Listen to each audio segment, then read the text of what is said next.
In our previous video, we were discussing the various scenarios that arise in the treatment of goodwill. We know that goodwill can be treated by the premium method or the revaluation method, or even where goodwill should be created without a goodwill account. We also discussed all the scenarios under the premium method in detail in the previous video. Now let us discuss in detail how the goodwill is treated under the revaluation method and in a scenario where goodwill has to be created without any goodwill account. The first scenario under the revaluation method is when the goodwill does not appear in the books of the firm at the time of admission of the new partner and goodwill is raised at full value. Here there is no goodwill in the books, but it must be raised at full value. This is done by creating the goodwill account. Goodwill being an asset account, it is created by debiting the goodwill account at its full value and crediting the same to the old partners' capital accounts in their old profit sharing ratio.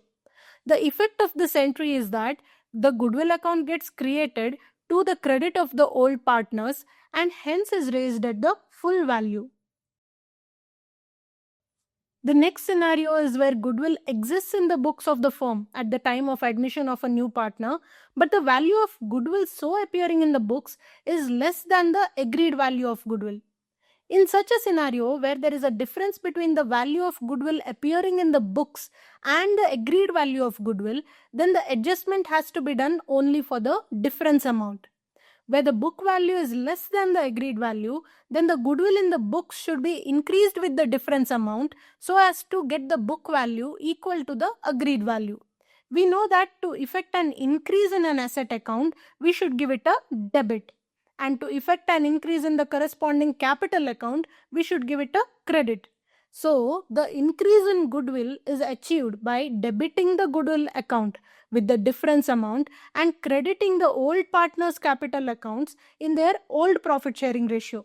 So, the net effect of this entry will be that goodwill will be adjusted in the books to appear at its agreed value after increasing with the difference amount. The next scenario is where goodwill exists in the books of the firm at the time of admission of the new partner, but the value of goodwill so appearing in the books is more than the agreed value of goodwill. In such a scenario, as we already saw, where there is a difference between the value of goodwill appearing in the books and the agreed value of goodwill, then the adjustment has to be done for only the difference amount.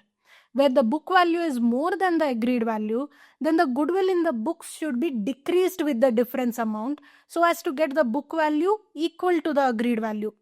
We know that to effect a decrease in an asset account, we should give it a credit, and to effect a decrease in the corresponding capital account, we should give it a debit.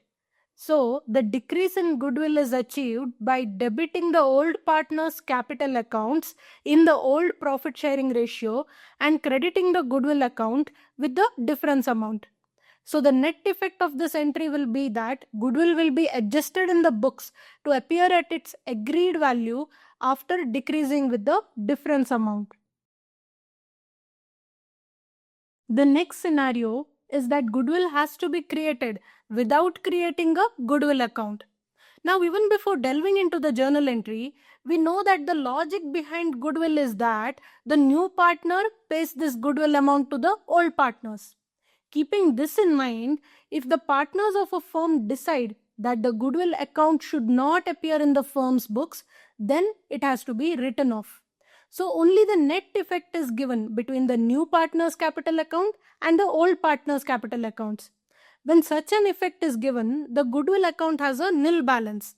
This is done by debiting the new partner's capital account with the amount of his share of goodwill to be brought into the firm and by crediting such amount to the old partner's capital accounts in their sacrificing ratio.